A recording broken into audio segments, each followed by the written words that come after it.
Okay, let's get started. Can you hear me? Okay. Excellent. Welcome, everyone. I am Shpresa Halimi with the Institute for Sustainable Solutions here at Portland State University.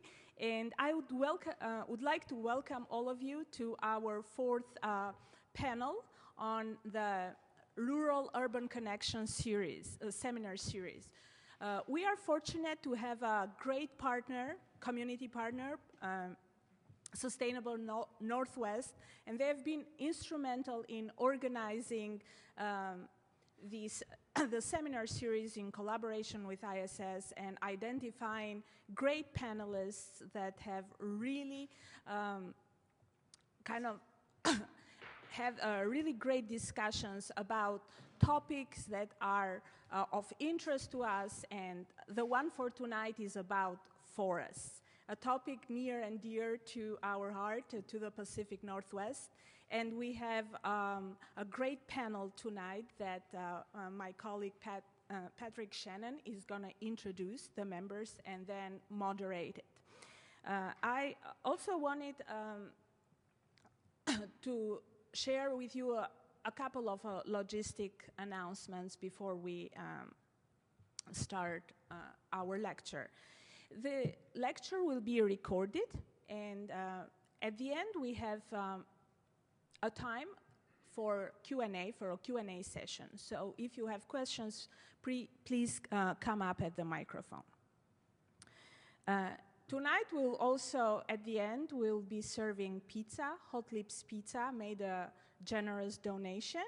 So please stay and we can continue our discussion and also enjoy the pizza from Hot Lips Pizza.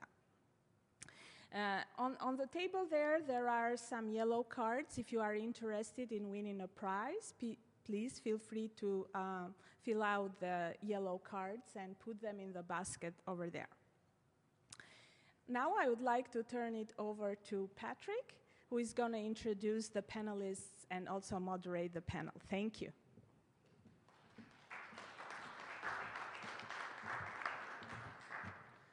Thank you, Shpresa. Well, thank you all for coming. Again, I'm Patrick Shannon. I work at Sustainable Northwest.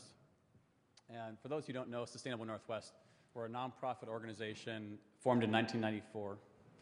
And we are formed to help solve natural resource conflict in the Pacific Northwest. And we've kind of focused in on two areas. One is working on finding solutions to conflicts over federal forests across the Pacific Northwest. And we've found solutions to do that through collaboration, bringing people together to find solutions, and also through a lot of work on federal forest policy. In addition, our work also includes work on ranching, finding sustainable ranching solutions, and also big areas sort of in the conflict of the Klamath Basin, which actually was last week's panel. How many of you came to that last week? Great. And so one thing that we've heard in our work recently is sort of the idea of there's this rural-urban divide. And this is a great seminar series in terms of trying to connect that divide and make it the rural-urban connection. And one of the ways we've been able to do that in working with rural forest land owners and the sustainable wood products they produce, and connecting that to the urban sustainable building market. And that's what the topic of tonight's panel is on. It's building green from the forest to your house. And so we've been able to do that in a couple of ways. One is working with the Build Local Alliance. The BLA is a network of companies along the wood supply chain, and we help to connect them to each other for business transactions. Another way we've been doing that is through a for-profit subsidiary we created that's called Sustainable Northwest Wood. And Ryan Temple is the president of that, and I'll let him talk more about that company that we helped start. So to talk about the panel, really excited, we have three great speakers. And I'm going to just introduce them really briefly now. And then again, as Shpresa said, at the end of the presenters, we can talk about questions and have a discussion about that. So we have Sarah Deumling, who's the owner of Xena Forests, Ryan Temple, the president of Sustainable Northwest Wood, and James Arnold, who's the owner of JRA Building Construction. So I'm going to introduce Sarah now. Sarah grew up on a farm and forest land in the Cascade foothills east of Molalla. In 1987, Sarah and her husband took over management of the 2,000-acre Xena forest in the Eola Hills. The Xena forest attained forest stewardship certification in 1998, and Sarah's son Ben also runs a small sawmill on the forest property. Sarah is a member of the Northwest Sustainable Timber Growers, the Build Local Alliance, the Forest Guild, Women's Owning Woodlands, and the Farm Bureau. She also participates in Willamette University's Sustainable Seminar using Xena Forest as a working example of sustainable forestry. So we can introduce you to Sarah. Can I close this?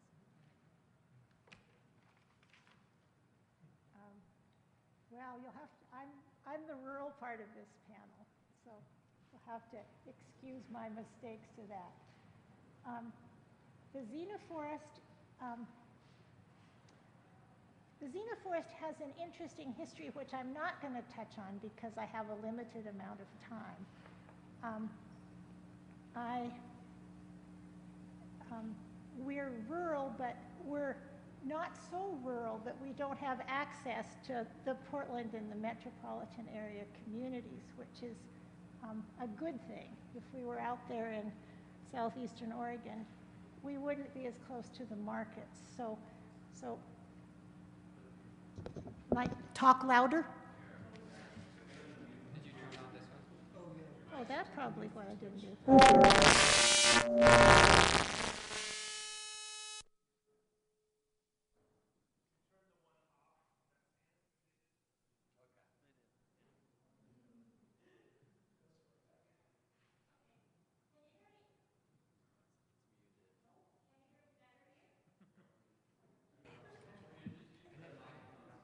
Okay.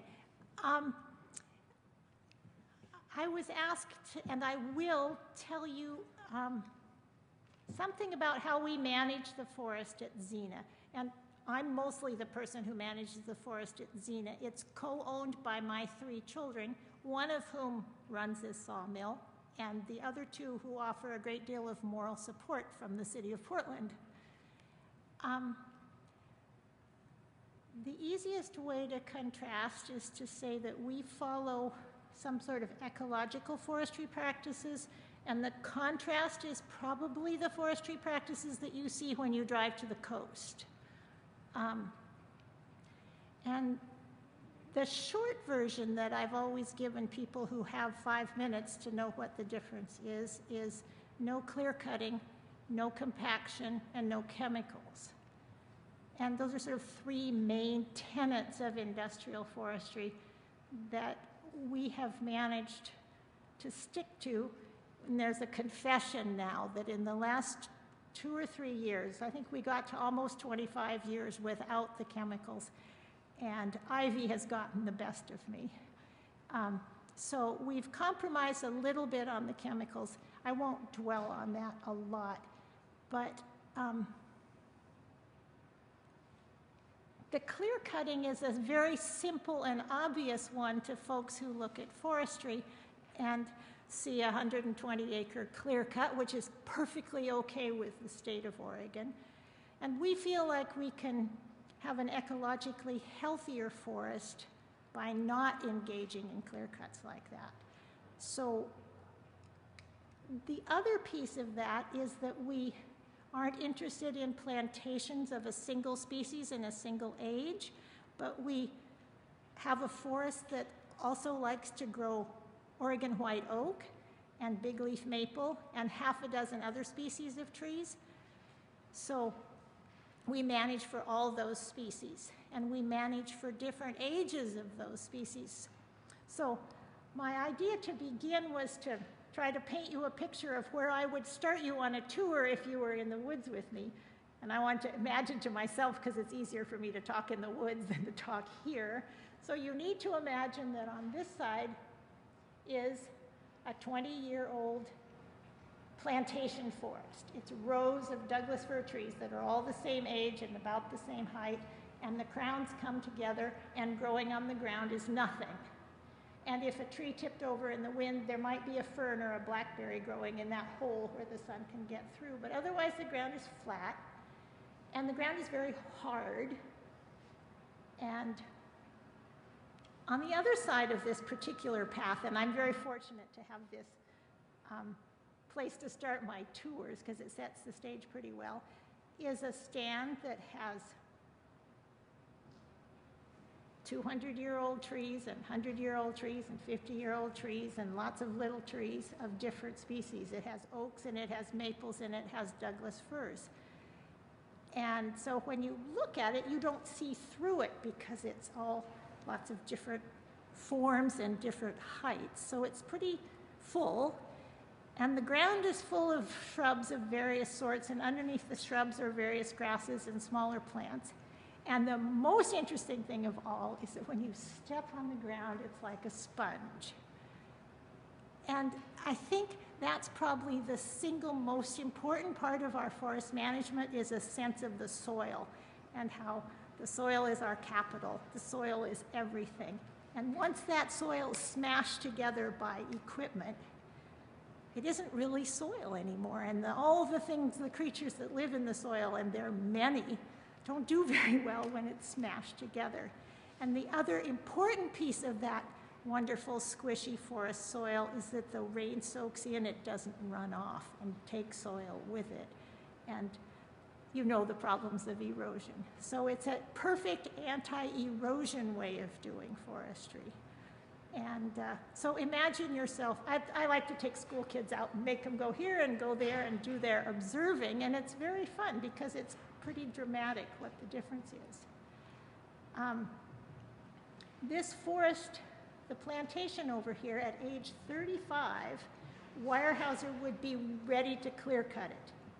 Spray it, pile the slash, burn it, plant it again. We don't do that. We have to imagine yourself there looking at all these different sizes and ages of trees. And since we like the different species and feel that there's a value to the different species, I will think about the site. This is going to be too much for 15 minutes, but each site in the forest, depending on the aspect, the slope, the steepness, how much moisture there is on that spot, and what you see growing there tells you what wants to grow there. And there are indeed sites that do not want to grow Douglas fir trees, but are quite happy to grow an oak tree or a maple tree. And if you're lucky enough to stay in a forest long enough and get to know it, that site tells you a lot. So I can tell whether this is really a site where we should favor the fir trees or the oak trees or the maple trees. Are you mostly getting what I'm saying? Yes. Good. So there are a lot of criteria, but basically I look for the very best tree if I'm looking at a little patch with a half a dozen or a dozen trees in it, and I think, which is the tree that's the real winner? And then if the crowns are all together and there's no more space up there, I choose a competitor to that tree. And so that's my first criteria. There are other criteria, like a really crazy tree that has no marketable value, I'll leave because it's a wonderful habitat tree. And there are also times, and I'm moving toward this, it's always been single tree selection up until now. And I'm a little bit moving toward taking out a half a dozen trees just to let in more sunlight. Because when you take out one tree, you can get a cedar to grow and you can get a maple to grow, but the oaks and the firs won't have enough sunlight to be strong trees. So it's a dynamic sort of management and it's a very humbling sort of management because you do keep learning all the time about what works and what doesn't work. At any rate, the idea is if you're always moving toward the higher quality trees of all the species in the forest, someday, and this is the theory, I cannot prove it yet, is that we can really harvest maybe 50 trees out of 1,000 acres if they're very high quality trees. And that's enough to feed us and clothe us and put a roof over our heads. So that's a nice way to think about the ecology and the economy. Ideally should be the same, but I'm inviting you to the lecture in 10 years when I'm in my wheelchair and see if we've made any progress toward that. So the no clear cutting, the no compaction is, like I said, very important for the soil. And we have solved the problem by putting in permanent skid trails, where one Caterpillar tractor with a winch and a cable can go, and nobody goes off of those with a machine. And so they can pull the individual logs to that trail and then pull it down the trail to the landing where they're piled up, and a log truck can pick them up. Thinking that that's the least disturbance to the soil, at the cost of the sacrifice of this road, with this skid trail, which is marked for permanent. It's not going to have trees growing in it, because every 5 or 10 years there's going to be a machine going down it. But the contrast is that in industrial forestry, with the big harvesters, most people don't log with a cat anymore. With the big harvesters, they drive up to every tree and pick it like a flower and limb it and cut it to length and put it in a pile. And another piece of heavy equipment comes and gets a whole bunch of them and takes them to the landing, and the truck comes and gets them. So there's a lot of compaction. And they don't like to do it, but it's quicker and it's cheaper, and you make a lot more money when you log that way. And then the last one is the chemicals. And I have trouble, even my smartest and best researching son has trouble finding articles that tell me why chemicals really are going to permanently damage the soil. But I think chemicals, if they're killing something in there, they're killing something else in there. And they're not making it more habitable for all the creatures under the soil that we're dependent upon.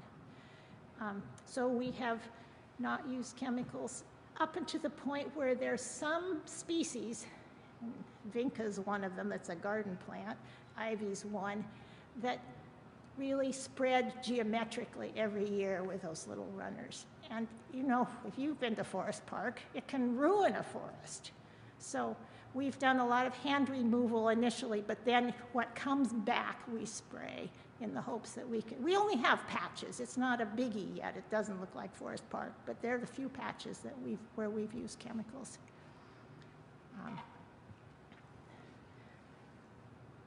And I guess the only other part, I divided this into, by the way, ecology and social and economic. And the only other important ecological part to mention, I think, there are lots, but the invasive species. And invasive species are a big problem in forestry, noxious weeds. And ivy and vinca are just two. We get along with most of them, but they do give me, if I didn't have invasive species, I always say I could sit on the porch and drink beer and watch my trees grow. So I'm waiting for that day to come. We can talk about that more later. Now what I want to say is that this is kind of the heart of why I'm doing what I'm doing, I think, is that, well, I think we need, instead of a Department of Forestry, we need a Department of Forests in this state. And I think that I and the rest of you need to help the rest of Oregon realize that probably forests are at least as important, if not more important, for all the other values and services that they provide in addition to lumber. And we've put lumber up here because it's a quick buck, and it's been wonderful for Oregon economically. I mean, the economy of Oregon has been based on forestry. But I think going into the future, the fact that we have good, clean air, the fact that we have abundant, clean water, the fact that our biodiversity is held as intact as possible, and that's plants and animals, to say nothing of recreation and lots of other things the forest, the food and medicinals that the forest provide. Going forward, that's liable to be very, very important, along with the protection of the soil. And if you think about forestry, even bad forestry gives us a lot more biodiversity than most agriculture. So I'm making a plea for understanding that practicing my kind of forestry costs more, and I'll explain that in a minute.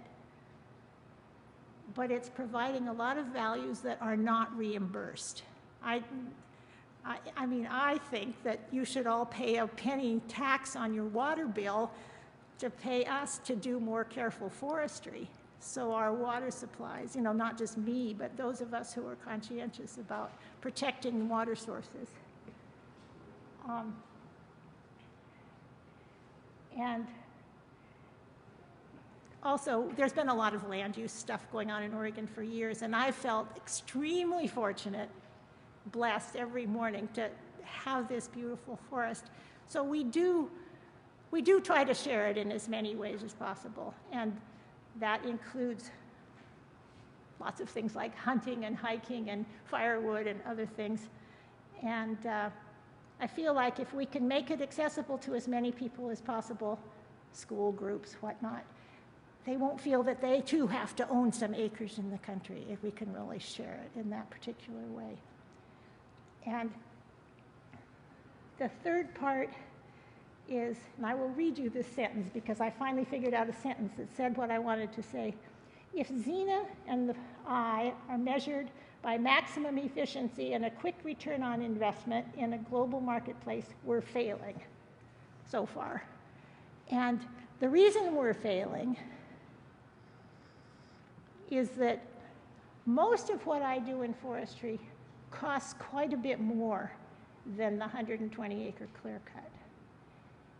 I have to pay a logger a lot more because he has to fall every tree between all those other trees and do as little damage as possible. Loggers are terrific guys by and large, and they're also very decent, and they want it to work out for the landowner as well as for them. And if it works for me, they can get paid more. And it's kind of like everybody's supposed to win. And I want to pay them for a good job, but the mill doesn't care peanuts how I've cut that tree down or what the logger's gone through to get it out of the woods without damaging other trees. So there's often my logging jobs end up with the logger getting paid and the mill gets its logs, and I end up with nothing. Sometimes I end up with a little bit. We're hoping for some experimental projects where I end up with more. But it isn't really for a family forest landowner who manages the way we do. There's not much left over for us after you've paid the trucker and the logger and whatnot. Which is not to say that I am not absolutely committed to what I'm doing. I think it's a win-win-win for everybody as soon as I get to the point that we're making a little bit of money. And the last, okay, I want to talk a little bit about the hardwoods and that we do manage for oak and maple particularly. And I think you probably know, but if you go to the store in Portland and want to buy hardwood products like flooring or furniture or cabinetry, most of the hardwood comes from far away, from other states or other countries. We do not have a hardwood industry in Oregon.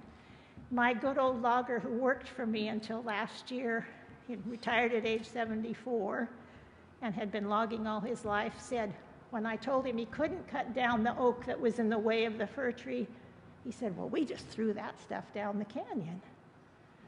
And it was down the canyon or firewood. And they're beautiful products to be made from Oregon white oak. And I forgot to bring some to show you, but I think maybe Ryan has something that he can show you. So my son has kind of bought into this idea that I had a long time ago and tried a little bit to have, we have a mill and we cut oak. We're just focusing on the oak at this point because I can't sell oak logs for as much as it would cost me to take them out of the woods, but we're hoping that we can mill them, and with the FSC certification and the localness of the product, maybe make that a viable economic enterprise. And the last little subject, I think, is the fact that I had originally thought, okay, we have the almost 1,400 acres, about 40% of it's oak. Maybe this is just enough, or more than enough. Well, oak grows very slowly, and we have realized that we don't have enough of our own oak to make an enterprise work. So sourcing extra oak with integrity is the issue. at this point. So where we can get oak that isn't a conversion. It's not somebody wiping out oak to plant fir or wiping out oak to put in a vineyard or a shopping area. And I'm quitting right away. 95% of the original oak habitat in Western Oregon is gone. It's why, and I can't go into this, we have a permanent conservation easement on the property, so it will be in forest forever. But that ability to source oak from people who are willing to manage their oak comes back on us to be able to pay a price that's high enough that there's interest and a financial interest in keeping your oak and thinning your oak and encouraging your oak. So hopefully it will work that we can make that an ecological plus for the Willamette Valley. And thank you for listening, and I think I took a little bit long.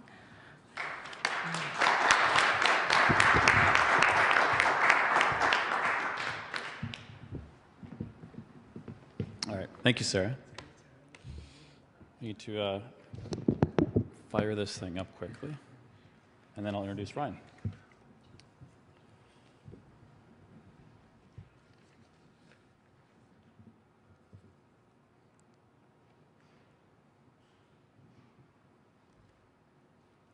All right, great.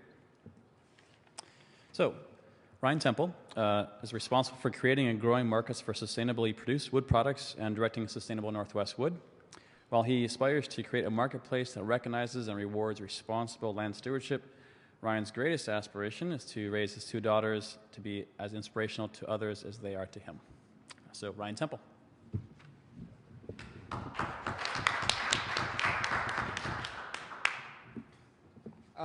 Well, first, just thank you, Sarah. I mean, I think that's really the perfect way to kind of get us grounded in the reality of what this is all about. It's easy to sort of think about sustainable forestry conceptually, but until you hear from someone and hopefully one day visit with someone who is on the ground and lives it passionately, I don't think it really sinks into you as to what it's all about. So with that, I should say that it's clearly the work of people like Sarah and others. There's a few who do it as well as her, but some who try. And the work of folks like James, who you hear about in a little bit, that inspire me to do what I do, which is run Sustainable Northwest Wood. Essentially, we're really just about connectivity. I would suspect that there's a number of things that motivate Sarah to do and her family to do what they do. Probably high on the list is simply because you feel in your heart it's the right thing to do. The question that we ask ourselves every day at our business is, how do we harness the power of markets to reward and incentivize the work that people like Sarah do? And I did this for a long time with the nonprofit organization Sustainable Northwest Wood, where we're about brokering and referrals and trying to develop relationships. But eventually, in the conversations with the folks at the sawmills, they said, what you could really do to help us is buy what we're producing, buy the sustainable wood, make it real, move it into the marketplace. So I think one important feature of our business that hopefully differentiates us from other lumber yards and distribution yards that are out there. By the way, we're just across the river, just south of Omsey. Anybody feel free to visit us at any time, right off the Springwater Trail. But one thing that differentiates us is that we're not just passing through wood, passing through product, but we really try and pass through values too. I feel that for too long, the world of forestry has been a little bit like the world of sausage making. Sure, go ahead and eat it, but you maybe don't want to see how it's made. We do want people to see. We want to celebrate the world of forestry, and especially some of the wonderful forestry that's beginning to happen out there now. And so we don't think ourselves necessarily just about selling wood, but really trying to sell and pass on the values behind that wood and connect those values which we share, which our suppliers share, and which many of our customers share also.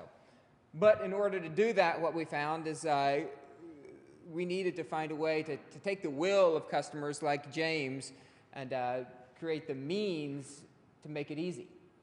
So how do you put that product on the ground so that a well-intentioned customer, whether you be a large-scale lumber yard or a small individual homeowner, has the ability to go in a relatively easy, relatively affordable, and I say that I don't think it should or would be priced the same as standard wood products, but it needs to be within reach for the average customer. We don't want to price people out of the marketplace. How do you make it available to them? And essentially sort of redefining that commodity approach. The core answer to that was simply the capitalization of the inventory. There was not any business in town that was making a 100% commitment to selling only local wood and only wood coming from sustainably managed forest. So that's the business we set up, putting several 100,000 board feet of product on the ground so it's there on a next-day basis, in many cases, for contractors, customers who need it. If it's not there on a same-day basis, there's a lot of custom products, flooring, specialized trim profiles, etc., that at least need to be available on a very well-coordinated, customized basis, so in the marketplace in a few days. And I think, and we'll see what, I'd be interested to hear your take on it, but hopefully it's been a little bit of a game changer for people, and that suddenly something that people have wanted to do for a long time, now they're actually able to do at a much more meaningful scale than had previously been possible. And we'd like for all of those benefits to be trickling upstream to the landowners who make it all happen. But at heart, I find that, and this has sort of surprised me, that what makes us effective is not just the story. And here's a picture of James. I don't know if you can see it or not, but he was glad that I had a photo that shows he actually does work. He's a legit contractor there. I think the guy on the left is probably doing most of the work. He's kind of just balancing him out there. That a lot of it's about the service. That our long-term competitive advantage, the title of this was moving into mainstream. It's a little bit of an irony in that perhaps our greatest success would be creating enough competition that our business becomes unsuccessful in a way. And what I mean is that right now we're in a sort of a nice place in the market and that there's not a lot of folks doing this, and we're able to capture some market share. From a social mission point of view, it would be extremely successful for us if all of the mainstream lumber distributors started choosing to buy their wood from folks like Sarah or the FSC certified land bases, even though that might have a bottom line implication in our business as we start giving up some of that market share we've worked hard to earn. Service is a big part of what we do. So, and I think this is kind of a general theme around sustainability or certification. Those things in and of themselves aren't what makes a successful business. They can be sort of an added feature to it, but we have to be timely, reliable, service-oriented, cost-effective, all of those things, and really look at exceeding our customers' expectations. And essentially, we've kind of come to frame our business, which is different than most in the wood products industry, to be about, to really be a service industry. We're not about selling wood necessarily, as much as we are about taking care of the needs of our customers, which oftentimes mean supplying them with a certain sort of wood that they're after. Another, hopefully, differentiating part of our business as a distribution yard is every bit as much as my end customer, my consumer, I consider to be a customer, is for us, our suppliers are customers too. The people that we really want to see thrive are the people we're selling to and the people that we're buying from. And we accomplish that hopefully with them through a regularity of purchasing, and so working with the smaller mills to not just do one-off orders with them, but really try and develop programs where there's a regular flow of product coming through, and very important that that flow of product is in tune with what their particular forest or mill is providing, and everyone's going to be a little bit different. We provide a lot of market feedback to the mills. There have been instances where somebody said, I'll ask them, how much is it going to be for that Oregon white oak flooring? And told that it's going to be $4.50 a square foot. And we've said, I'm sorry, we can't pay you $4.50 a square foot. We could pay you $5.50 a square foot because we know darn well that we can sell that in Oregon for or in Portland for $8 a square foot, and you're really selling yourself short at that rate. And so the market feedback can be quite different from what a normal distributor would do, but ultimately, my supplier's success is my success, and their success is their forest success. So we're all kind of in this together at a certain level. And hopefully through the process improving cash flow to these businesses. So we, through the capitalization of our inventory and through financing projects and extending terms to our customers, carry on, this is a little bit, hopefully not too technical from a business perspective, but carry on the cash flow burden. So we're paying our suppliers on a 10-day basis, but in some cases ourselves not getting paid on a 60-day basis. And so hopefully that's creating a lot better cash turn for the mills who need to buy logs, replenish their inventories, need to do the things that they need to do, and enabling them to run their businesses a little bit more smoothly and with a little bit more confidence than they would have been able to otherwise. But essentially for us, and I'd like to say, because it's all about the goodness of my heart, and some of it is, but it's really back to that core idea that if I have stable supply lines, then I can have a stable business. And so it's very important for me to make sure that the people I rely on is successful also. At a macro level, it's not just about the individual businesses, and I think that it's important to us, and this even goes beyond forestry, I suppose, and to the overarching theme of this entire series, is that we're heavily dependent, I think much more so than we ever recognize, on healthy rural economies. Yes, natural systems also, but definitely on the healthy rural economies, and that's going to ensure our long-term sustainability as a society. From a market commitment point of view, I think the way we think about ensuring our stability is both broad and deep. There are a lot, we're blessed, I think, in Portland to have a lot of customers who, I guess for lack of a better term, his consciousness has somewhat evolved to be in tune with these issues. But it could be much broader. And we can encourage those people to think much more deeply. I think a lot of people maybe think, in terms of, say, FSC certification as being the standard for sustainable forestry, and that's a fabulous place to start. But if you want to dig deeper and support something that's much more powerful, that is in sort of an FSC plus, then those opportunities are certainly available to you. And that's where we're looking for that deeper level of commitment, if you will. The last thing I think I'll touch on, and you probably spoke much more eloquently than I could about it, was this notion of utilizing what the forest provides. I mean, ultimately, yes, Sarah manages her forest in a very proactive way, but for many of our forests, they're really managed by the public and their choices of what they want to buy. And if we're demanding Doug fir and we're not demanding Oregon white oak, then our forests on the landscape scale are going to evolve to be, or have evolved to be about growing Douglas fir. And beyond just the species, there's grades of the species. We're all sort of attuned to this very clear, vertical grain, homogenized sort of look in our wood, and have forgotten how to celebrate the diversity and the character that can exist in wood. And so long-term stability is really going to be about utilizing what the forest provides. And so I think I'll end with just a couple of images of some of the products that come from the forest that people may or may not be familiar with that take us outside of our general thinking about wood products. And a few that I'll feature will be juniper, some of our hardwoods, and some different ways to think about our conifer species.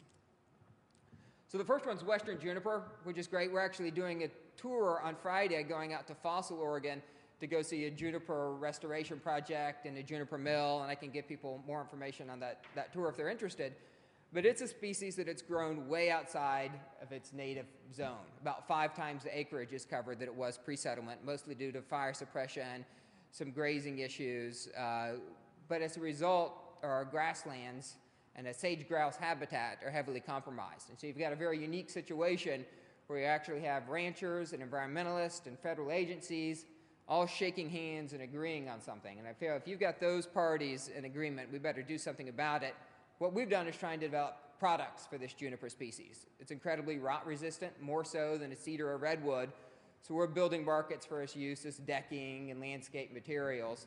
And as a result, creating jobs in rural communities like Fossil, Burns, Chiloquin, and providing a nice chemical-free, supposedly pressure-treated alternative product to be used in our landscape applications. Another one is the Oregon white oak, and you talk so much about it that I think you all probably have an understanding of its importance in the ecosystem, but I just thought I would show a picture that gives an idea of when I talk about the beauty of the wood and the diversity is what we're trying to celebrate. This is an Oregon white oak floor, but you see the knots and some of the markings in there, those black streaks in the board, which is called spalting, which is actually an early onset of decay in the wood. It hasn't compromised the integrity, but give you those great colors. That all used to be the junk throwaway wood, and we're, through these sorts of uses, really trying to celebrate that beauty and diversity in species like Oregon white oak, madrone, myrtle wood, Pacific bigleaf maple, all of these wonderful hardwoods that we have in the Pacific Northwest that really leave us no excuse for running out to Ohio and Appalachia to get our hardwoods. They're all right here.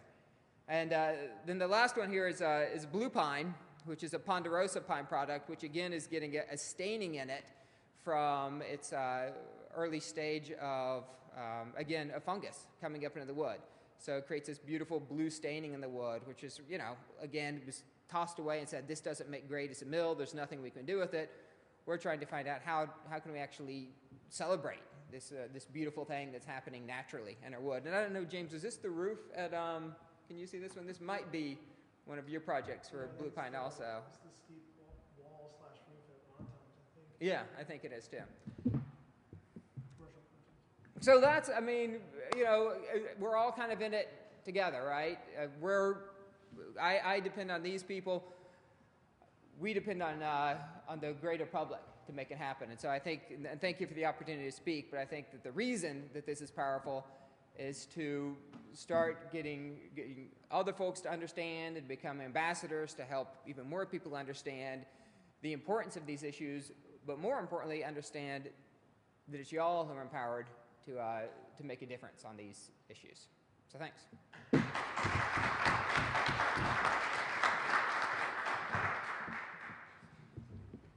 Great, thanks, Ryan.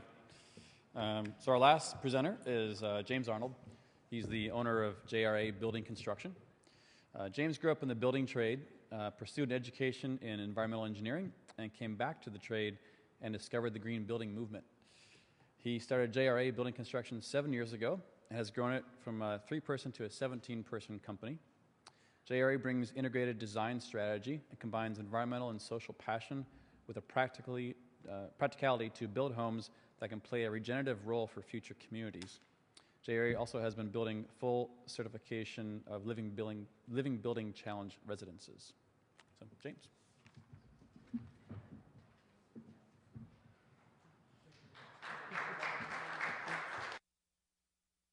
You guys hear me all right? Okay. I'm just curious who all is here. Is this a student group or a mixed group? Students? Excellent. From the industry?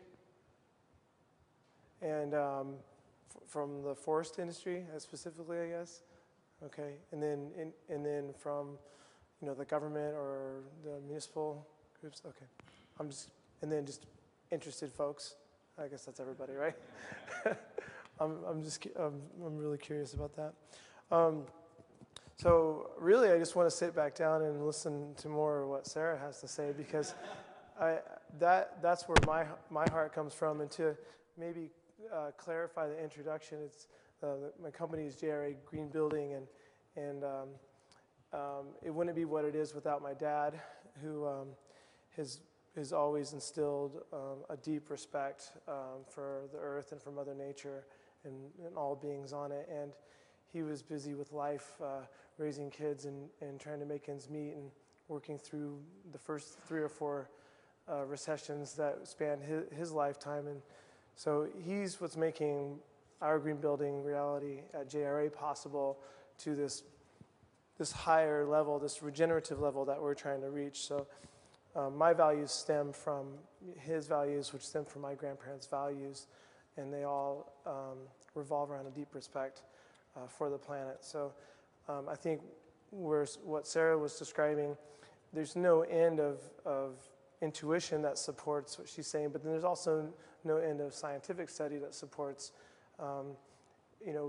how important it is that that salmon continue to live and that our rivers remain clean and that our soil remains spongy and our ecosystems in general continue to thrive. And that's, I think, becoming maybe more obvious to us, but even more obvious to the mainstream, to the status quo, that it's essential for our survival as well as specifically humans.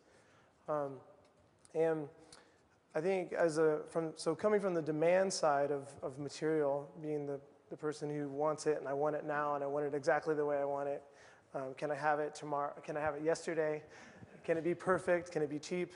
I think you mentioned this too, and I talk about this a lot, that to measure costs in terms of only dollars is not to measure costs, right? So I would say that the products that we are receiving are at, I don't even know how to describe it, half price, a quarter price.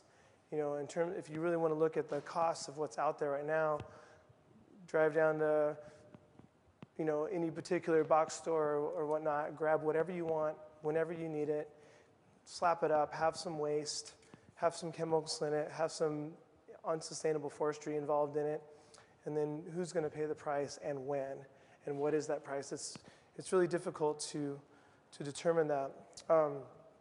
In my incomplete education as in environmental resources engineering, I learned the idea of cost internalization, and I think that's what got me on the road to dropping out of school and eventually coming full circle back to the family trade, which was building. I indeed wanted to leave the construction industry because I was somewhat disgusted with its practices, but upon moving to Oregon, first to Eugene and then to Portland, my mind and my eyes were opened up to a whole reality and movement that was gaining a lot of steam, and I realized that it would be somewhat of a failure for myself to give up rather than to take my personal inspiration and energies and not plug in and try to become involved. So as a small little crew, we got started in Portland and slowly managed to grow and learn, and were inspired by things like the Living Building Challenge. I welcome you all to look into the Living Building Challenge. Not only does it support sustainable forestry and sustainable building practices in terms of energy and water and everything else, but it also puts the emphasis on appropriate sourcing, which means in our case, our wood comes from within 500 kilometers, which is roughly 300-ish miles. So that puts the emphasis back into supporting our local forests, and I think that's really important. And challenge or no challenge, certification or no certification, I think that's a great goal to have as a builder, hands down.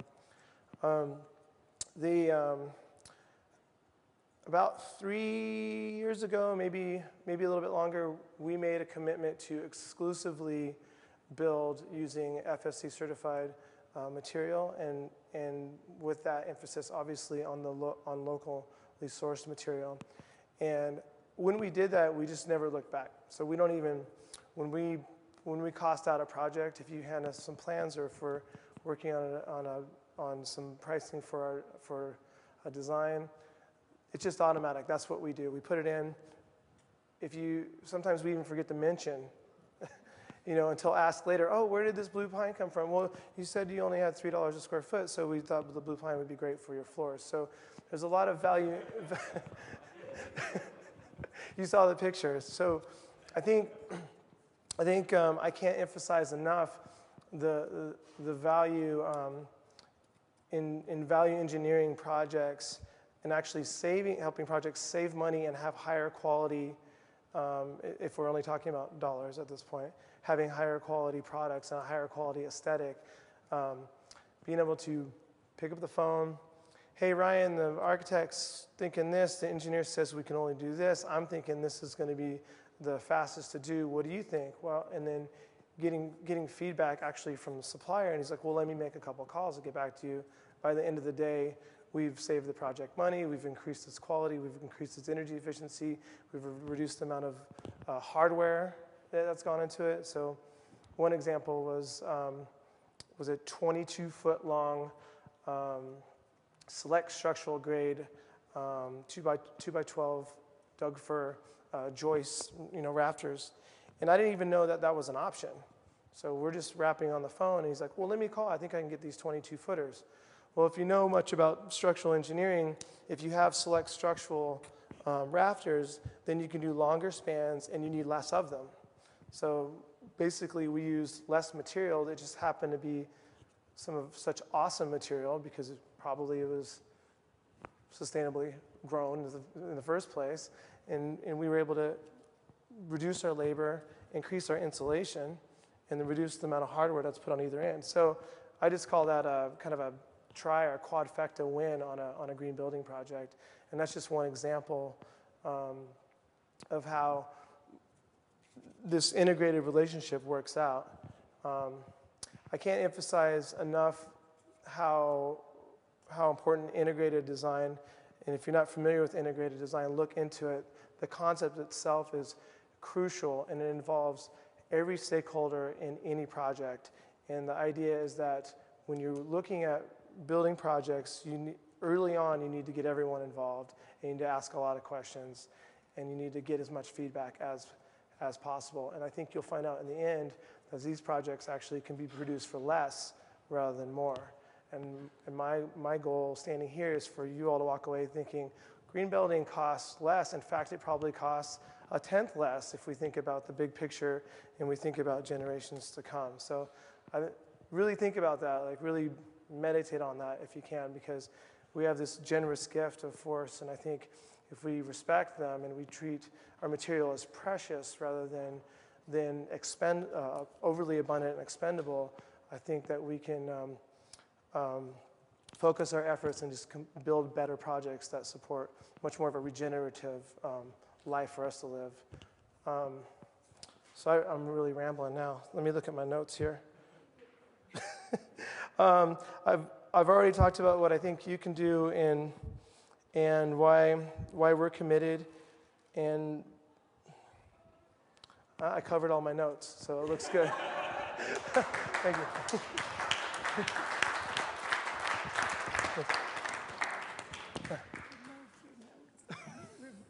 Great, thanks, James. So now it's time to open up for questions. We have plenty of time to answer people's questions, so if you do have questions, if you can go up to the microphone and ask any of the panelists. And I think if you want to turn your mics on, or maybe you guys can work on that. Okay. This one?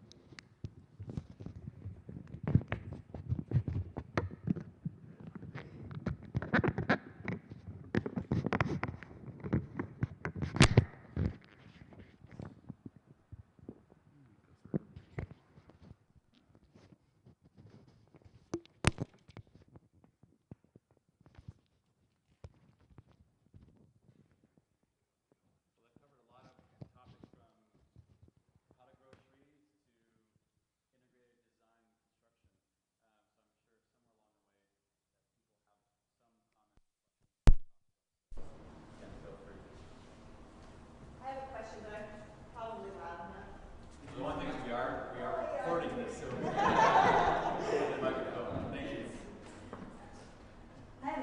For Sustainable Northwest, is anybody using products to make furniture? I mean, if you wanted to buy locally crafted furniture here made from local wood, who's doing that?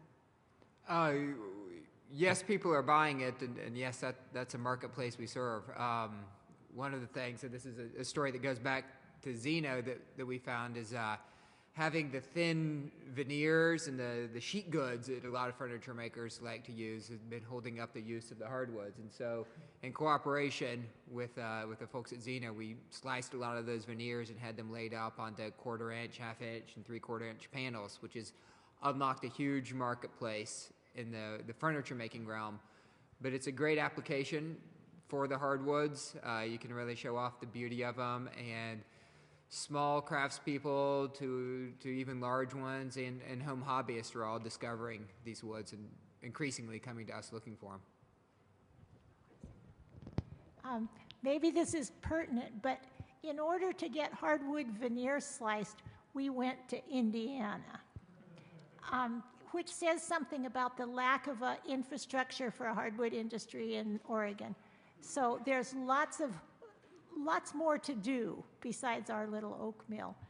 And it worked. They can do it in Indiana, but it'd be nice to do it closer to home. For sure. If anybody maybe wants to get into the veneering business, maybe we can consider that. Anybody got a lot of time on their hands? Hi there. I have sort of a two-part question. I guess the first one I want to direct towards Sarah. Just curious about any sort of management plans to keep invasives out and what strategies you're taking. I know you have a lot of groups coming through that could be carrying seeds, things like that on clothing, but what sort of steps are you taking? And then maybe adding on to that, opening up to the rest of the panel as well, is as you guys have touched on, changing public opinions on being local, especially in this industry.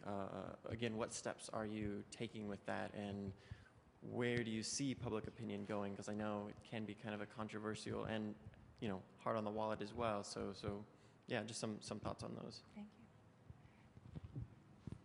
you. The invasives is a really big subject, and it's a very humbling subject. It's so daunting that sometimes I think we need to wait 10,000 years for the new equilibrium. We have always allowed horseback riding, and we join the 4-H camp, which is a summer camp that likes to send their horseback riders to Xena, and I've stopped it because the horses have brought false brome, which is a very bothersome, can ruin an ecosystem. It's a non-native grass. It's a big problem. Some places, and I think the BLM lands actually require all equipment that comes in to be power washed before it comes on the property. I haven't done this yet for loggers who bring equipment onto the property. Mostly I have a sore right shoulder and my fingers hurt all the time from whacking blackberries. And just briefly to your other question about public opinion, my sense is that most people who hear the story of what's going on get it and are sympathetic. And my theory is that what you eat is much closer to your heart and happens 3 times a day, and it distinguishes it from the wood products that you buy occasionally and you don't eat. So it's a little harder.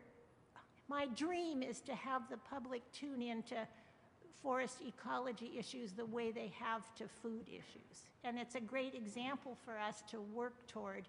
We're not there yet, but sometimes I also think I should stop managing the forest and just talk to people all the time, which you don't do in the forest. The trees aren't very good conversation partners. I'll let you guys talk about that some more. The public opinion? Yeah, sure. We can pass.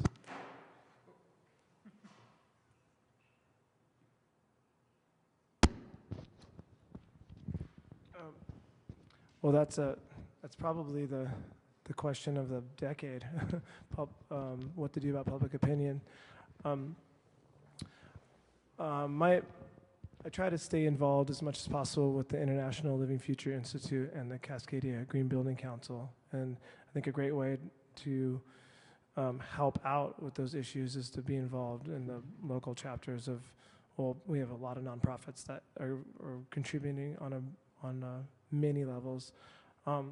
What I do on a daily basis is try to remind everyone that just because you know someone that eats healthy doesn't mean you are eating healthy. Just because you know someone that builds green doesn't mean that you build green. And just because you know someone that rides your bike and tows their material on their trailer doesn't mean that you ride your bike and tow your material on your trailer.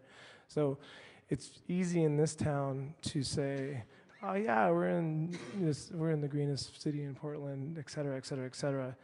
But really, I think we can't rely on just the few that are really devout representatives of this reality. I think, we have to I have to remind myself. I think we have to remind ourselves on a daily basis. So that's one of those daily things, like holding the door open for somebody that works. Other other things that I try to do is actually reach out and I encourage my competitors to buy material and to explain to their clients how buying sustainable material is not a problem for their project. It's actually a solution, and it doesn't matter that they're my competitors or at all, because again, the more that they support Sustainable Northwest Wood, the more that they can upgrade their infrastructure, and it's going to make the whole situation more efficient for all of us. And there's a ton of other stuff to do, and I would like to get into doing more and collaborate with more people regarding public opinion, especially with new mayoral candidates and whatnot, because we seem to be getting a lot of support in city council and in the government. So I think we should hold them to that. So just quickly on the public opinion, I think the problem with so much of public opinion is the amount of polarization that exists within it, and that's certainly true in the world of forestry here in the Pacific Northwest and beyond. I guess the way that I think of it is forestry is neither good nor bad. Forestry is a tool that can be applied in a lot of different ways, and I think the extent to which we can meaningfully demonstrate a middle path where it works economically and ecologically, and make it accessible to average people, then I think that's maybe the most powerful way of swaying public opinion on the matter. I just want to jump in here really quick. And there's an organization I mentioned earlier too, the Build Local Alliance, and that is a local network of, in fact, Sarah is a member, Ryan's a member, I think James is a member, is going to be soon. And it's a network of these companies across the wood chain, and one of the goals is education. And so we have a summer event coming up in June 23rd. We're going to go to our forest, look at what good forest management is. We're partnering with the Oregon Small Woodlands Association on that. And you can find more information at buildlocalalliance.org. That's just one way also to start educating the public and getting them on tours and getting the word out there too. Well, this question for Zena, for Sarah. How many people you have employed from local community, and which is your closest local community? And do you have some impact on state and federal plans in forestry with your experience? I mean, do you have some kind of exchange of your experience and your practices? And also, do you have impact on other owners of private forests? Because I think now the federal forests are not actually even not allowed for harvesting anymore, pretty much in Oregon. So do you have impact on other private owners of the forests with your experience? Just, I mean, do you kind of communicate with them? Because I really like the way you talk. I think you better come visit me. Maybe I will. Well, did you ask first how many people we employed? Well, we have 2 permanent employees at the sawmill. And I employ a whole range of people, but mostly on a contract basis where they come and work for me for a certain amount of time, and then so I have log truck drivers, I have loggers, I have planters, I have people who do chainsaw work. So that's a big part of our mission, is to be able to make this a project that will hire local people and make good permanent jobs. About the influence, I guess I do sit on a committee called the Committee for Family Forest Lands, which advises the State Board of Forestry on issues regarding family forest lands. And through that committee, I have a certain amount of connection to the Department of Forestry and the state forests and the federal forests, but marginal. It's a very dicey issue for someone like me, and I'm walking on a kind of a tightrope all the time, because there are powerful interests in this state who are very interested in supporting and sustaining industrial forestry as we know it. And I'm talking to a friendly crowd, I assume, and if you want to lynch me afterwards, I'll run out the door, back to my woods. It's problematic. And OFRI, which is the propaganda arm of the Department of Forestry and the industry, doesn't really like me very much because I stand for things that, I'm willing to try things that fly in the face of conventional forestry. And so it's a very long and complicated subject, and I like to talk about it, of course, but that's probably enough for now. Okay, thank you. And actually, I'll just add on to that as well. One thing we do at Sustainable Northwest, a big portion of what we do is work on federal forest to find some solutions. And for instance, I do a lot of work out in John Day, Oregon, and Burns, Oregon, working on the Malheur National Forest. We actually bring environmental stakeholders together with the local loggers and local sawmill owners to try and find some common ground agreement of what should happen on the federal forest. And we've been successful. We're planning large projects that both sides can agree on. The local mill has logs that it's buying now. So there are solutions to help move federal forests into a sustainable production, again, treating the land right and also creating jobs and products. So. I guess this is a question for Sarah, and as I see a gardener of you as a gardener of the wilderness, and I'm wondering if you're finding other products, green medicine, whatever, that you're able to harvest out of this ecosystem other than just lumber. It's a nice question. I got this job because my husband died in 1996, and I'd always been the farmer and the gardener, and I didn't know if I could do it. And I thought, I'm not a business person, and I don't understand economics. So I looked up economics and found out that it was just householding and gardening, and the forest was just on a larger scale. And yes. And I guess I could tell you that when I go with my machete through the woods, I'm always protecting all the shrubs that belong there. And there are a lot of nuisance trees, or traditionally nuisance trees, and one, for example, is the cascara. And when I was a child growing up in Molalla, people went out with their families on weekend and peeled chitim bark, because it was medicinal, and they could sell the bags of chitim bark for money. Nobody does that anymore, but someday we'll need it again. And so I let the cascara trees grow, and I give them space. And the elderberries are the same. And I have a neighbor who does salves and ointments and lotions from natural products. And she comes up and picks this and that in the woods. And we've been eating a lot of nettles lately. And I even planted a couple of elderberries because my son Ruben's wife was buying elderberry syrup. And I thought, well, if I plant elderberries around the house, they'll just have them. And so, yes, it's a permanent, wonderful, enormous garden. And I have more stories about it.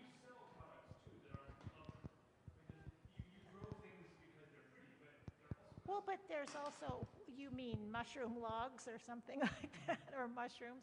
Anyway, talk to us afterwards if you want to talk more. Any other questions? All right. Well, thank you all for coming. I also want to thank Portland State University's Institute for Sustainable Solutions for putting this on. I'd like to thank the AV folks in the back for doing a great job. And this will be posted, the video will be posted on both the PSU's ISS website as well as Sustainable Northwest's website. So thanks all for coming.